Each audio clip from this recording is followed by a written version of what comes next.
দর্শক মণ্ডলী, আমরা চলে এসেছি চট্টগ্রাম বাঁশখালী এলাকায়। এখানে দেখেন যে হাজার হাজার ট্রলারগুলো এখানে বসে আছে। কারণ হলো কি, এইখানে ইলিশ মাছ ধরা নিষিদ্ধ। তো আজকে দেখতে পাচ্ছেন যে আমার একটা প্রিয় দাদা ভাই আছে, তার সাথে আমরা কথা বলার চেষ্টা করবো কেন ইলিশ মাছ ধরা নিষিদ্ধ হলো।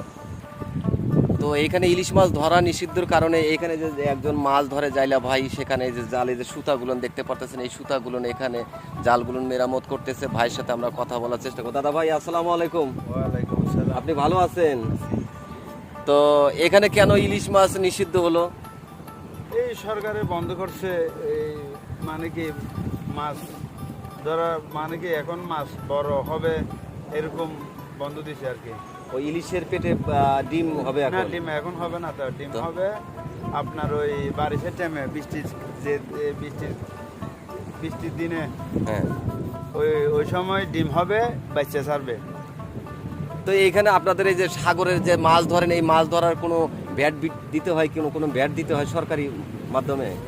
না, ব্যাট দিতে হয় না। তারপর ওই আর লাইসেন্স আছে না আপনার, ওই লাইসেন্সটা এটা তো ব্যাট, যেটা লাইসেন্স আছে হ্যাঁ। ওইটাই তো ব্যাট। ও আচ্ছা আচ্ছা। বছরে মনে করো 2 বছর 3 বছরের জন্য কি লাইসেন্স করে সরকারে।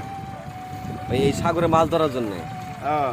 তো এই আপনার এইখানে যে মাছ ধরেন আপনারা, তাতে দিনে কয় টাকা করে পড়তে পারে এই ইলিশ মাছ ধরেন যে? এই সময় 2 লাখ টাকা বিক্রি করে, এই নয় 3 লাখ না 4 লাখ, আর যদি বেশি মাছ পড়লে 10 লাখ 20 লাখ এরকম করে গোটা সিজনে? কোটা সিজনে তো মাছ নিয়ে কথা আর কি। ও আচ্ছা আচ্ছা আচ্ছা। তো আপনাদের দিনকাল মোটামুটি ভালোই যায় এই সাগরে মাছ ধরার ইয়েতে, বা সাগরে গেলে? সাগরে তাহলে দিন খেল ভালো থাকে। তো এখানে কতটুকু নিরাপত্তা, আপনারা যে সাগরে যে মাছ ধরতে যান, কতটুকু নিরাপত্তা ভাবে আপনারা ফিরে আসতে পারেন, বা নিরাপত্তা পান না? নিরাপত্তা মানে ওই সিঙ্গেল দিলে আমরা মানে উপকূলে কাছাকাছি চলে আসি। আচ্ছা।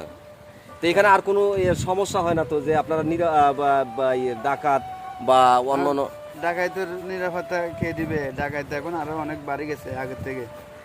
আগে আমলে তো ছিল না, এখন তো মানে বেশি ডাকাতি করতেছে, মানে মাছ নিয়ে ফেলতেছে, তেল নিয়ে ফেলতেছে, কেউ রিঞ্জিলও ভাঙিয়ে দিতেছে, মানে চালাইতে না পারার জন্য। প্রিয় দর্শক মণ্ডলী, আপনারা কি দাদা ভাইয়ের কথাটা বুঝতে পারছেন যে যখন আওয়ামী লীগের সরকারের সময় ছিল তখন কিন্তু এরকম সাগরে মাছ ধরতে গেলে কিন্তু ডাকাত টুকাত ওরকম ছিল না। আজকে তারা যাচ্ছে কিন্তু নিজের জান মাল কিন্তু নিরাপত্তা নেই। ডাকাতে এই নৌকার এই সাম্পানে যে এই যে টুকটিটা দেখতে পাচ্ছেন, এটা ভরাট করে কিন্তু তারা ডাকাতেরা কিন্তু মাছ নিয়ে যায়। তাদেরকে কিন্তু আমি দেখলাম কিছুদিন আগে দাদা ভাই, আপনার এই অত্র এলাকার একজন ব্যক্তি গুলি